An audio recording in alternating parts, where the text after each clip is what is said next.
So now I kept that sample that जो हमारा paper chromatography था उसको मैंने अवन में रखा था, और अवन में रखने के बाद आप देख सकते हैं कि इसमें काफ़ी कलरफुल से स्पॉट्स डेवलप हो गए हैं।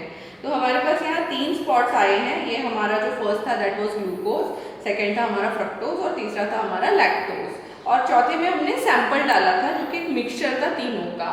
तो आप देख सकते हैं कि जिस पॉइंट पे ग्लूकोज आया उसी पॉइंट पे मिक्सचर में भी हमें वो स्पॉट नज़र आ रहा है, जहाँ पे फ्रुक्टोज आया उसी पॉइंट पे हमें फ्रुक्टोज नज़र आ रहा है, और जहाँ पे लैक्टोज आया उसी पॉइंट पे हमें लैक्टोज नज़र आ रहा है। ठीक है, at the same levels.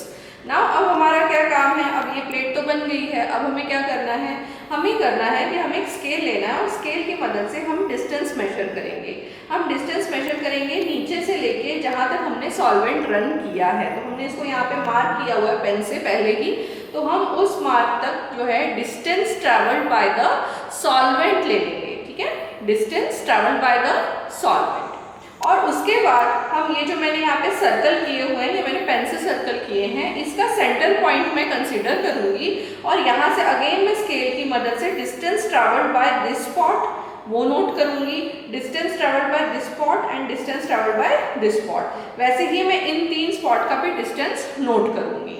And once मेरे पास ये सारा डेटा आ गया तो मैं कैलकुलेशन करूंगी of retention factor.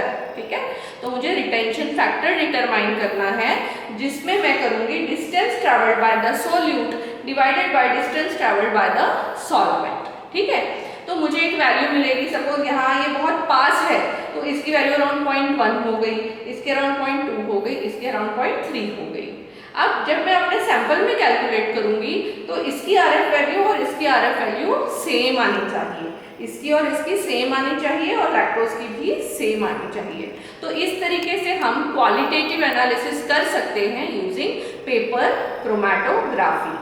In the other plate जिसमें मैंने जो है KMnO4 स्प्रे किया था, अनफॉर्चुनेटली हमें इसमें अच्छे रिजल्ट नहीं आए। I could only spot the lactose, मुझे लैक्टोज ही थोड़ा बहुत क्लियर दिखा, and I don't know if I can show that clearly in the camera, but मुझे यहाँ पे इतना अच्छा रिजल्ट नहीं मिला है। So better we will only stay with the resorcinol and HCl1 paper chromatography in which we got the results.